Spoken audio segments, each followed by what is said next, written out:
శివకుమార్ గారు మీరు కంక్లూడ్ ఇవ్వరా?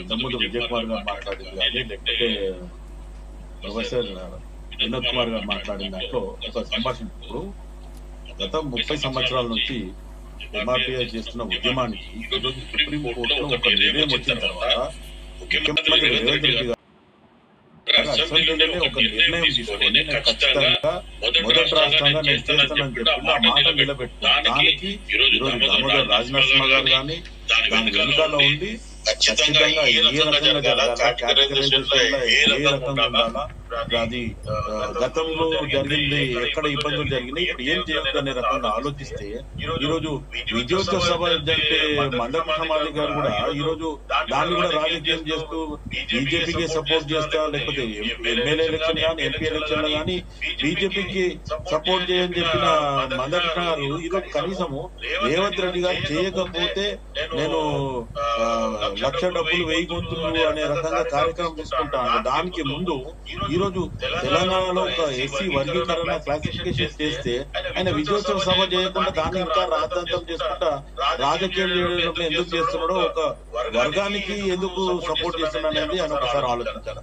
ముఖ్యంగా ఈరోజు ఆరోగ్య శాఖ మంత్రి దామోదర్ రాజనరసింహ గారి మీద మీ తండ్రి ఎవరో తెలియడం అనేది నిజంగా కూడా పొరపాటు, చాలా తప్పుగా మాట్లాడుతుండు. ఆయన లోకల్ క్యాండిడేట్ ఇక్కడ రాంభూపాల్ పేట నల్లగుట్టలో ఆ తర్వాత ఆందోళన ఎమ్మెల్యే. ఈ రకంగా ఆలోచిస్తే అంత పెద్ద మనిషిని పట్టుకొని నీ తండ్రి లాంటిలో లేకపోతే తాత లాంటి వయసున్న వ్యక్తిని నువ్వు నాకు ఆయన తండ్రి ఎవరో తెలియదు, ఆయన ఇంకా సబ్ క్యాస్ట్ గురించి కూడా మాట్లాడుతుంది. నీకు అసలు ఉద్యమం స్టార్ట్ చేసినప్పుడు నీకు ఎంతమంది సపోర్ట్ చేస్తున్నారు, ఎంతమంది నీ వెనకాల ఉన్నారు, ఎంతమంది నీకు ఈ రోజు నరేంద్ర మోదీ గారు ఏదైతే మాదిగల విశ్వరూప సభ పెట్టినప్పుడు నేను పెద్దలాగా ఉంటా, మీకు సపోర్ట్ చేస్తా, సుప్రీం కోర్టులో ఒక నిర్ణయం రావడానికి మోదీ గారు చేసిన దానికి నిజంగా కూడా కృతజ్ఞతలు చెప్తారు. కానీ ఈ రోజు ఒక చట్టం చేసి ఇంతకుముందు ప్రొఫెసర్ వినోద్ గారు చెప్పేది అదే, చట్టం చేయడం అనేది చాలా ఇంపార్టెంట్. ఇప్పుడు మంత్రివర్గంలో ఒక నిర్ణయం తీసుకొని అందరినీ ఒప్పించి ఈ రోజు క్లాసిఫికేషన్ చేస్తే దాని మీద నువ్వు దుమారం లేపుతున్నావు. ఒకవేళ ఏమన్నా నీకు డిఫరెన్స్ ఉంది, పర్సెంటేజ్ ఆఫ్ డిఫరెన్స్ అదేమన్నా ఉంటే నువ్వు ముందు దీనికి విజయోత్సవ సభ జరిపి దాని తర్వాత ఇక్కడ ఇలా మార్పులు చేర్పులు చేయాలని చెప్పి ముఖ్యమంత్రి గారిని కలవాలని చెప్పి మళ్ళీ ముఖ్యమంత్రి గారిని కలిసి మిగతా ఇద్దరు మంత్రులని ముఖ్యమంత్రిని ఇంకా ఉత్తమ్ కుమార్ రెడ్డి గారిని మెచ్చుకొని ఇటు దామోదర్ రాజనరసింహ గారిని కించపరిచినట్టు మాట్లాడడం నిజంగా కూడా ఆలోచన విధానం ఎక్కడ పోతుంది అనేది ఒకసారి ఆయన ఆలోచించారు. ఈ రోజు తెలంగాణ గురించి ఆలోచిస్తే రాహుల్ గాంధీ గారు పదే ఈరోజు పార్లమెంట్ లో స్తంభింపజేయడం జరిగింది.